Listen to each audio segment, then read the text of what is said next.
Bahang bago 15,000.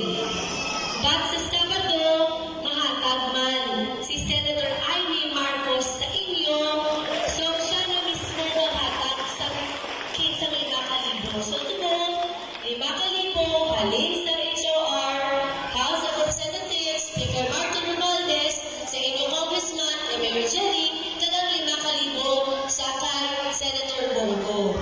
But may tugang mabintitaw muli next week. Kaya nag-follow up man ako sa NHA sa ila support.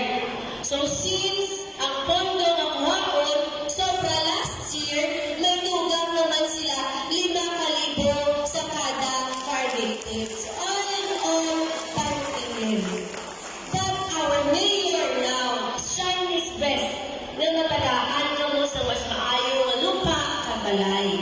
He will try na baklod sa syudad ang inyo nga lupa nga ginang-istaran. Para patindugan naman kaupod ni Mayor Jerry Trias ang partner ninyo sa Kongreso kay Congresswoman Jack Jojoang sang uswang kondominium pag-abot sa panahon.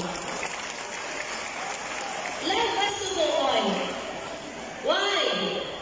We need to live for our children. We need to make sure na kung may mga problema man na natabok sa atong kabuhi, kinanla naton ini ato bangon kag batuhan.